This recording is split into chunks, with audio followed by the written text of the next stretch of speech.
Father and daughter were driving through a remote desert when they suddenly realized that there were a few strong men standing in front of them, sneaking around, not knowing what they were doing. When they pulled up, they realized they were slaughtering animals. The man, a zoologist, got out of his car and tried to stop them, but they didn't listen and shoved him in the face, telling him to mind his own business. Seeing that they had a gun and that his daughter was in the car, the man quickly got back into his car, thinking that it was better to do nothing. But the bad guys didn't want to let them go. Just as the man started his car to leave, one of the bad guys raised his gun against the advice of his companions, and the man was shot in the head, killing him instantly. On the other hand, the wife Sarah, who was waiting at home, saw that her husband and daughter had not returned, so she packed up her equipment and set off along the desert to look for them. So from night to day exhausted, she fell to the ground and fell asleep, but just then around the sound of animals panting.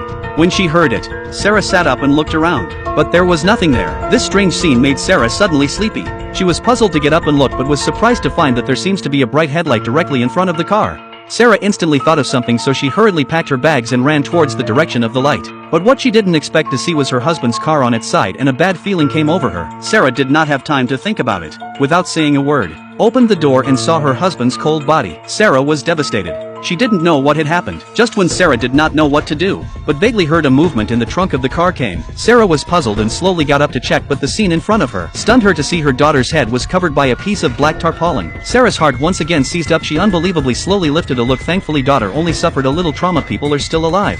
Seeing this, Sarah immediately happy bad, so she hastily unscrewed the water bottle to let her daughter's weak body first replenish some water, and then from the trunk of the car to bring the tent cloth support between the two ditches, so snuggled up with each other to lie until the next morning. After such a night's rest, her daughter's health gradually improved, and Sarah's heart finally fell to the ground. However, just as she was thinking about what to do next, but vaguely heard not far away from the sound of a car engine is obviously someone is coming.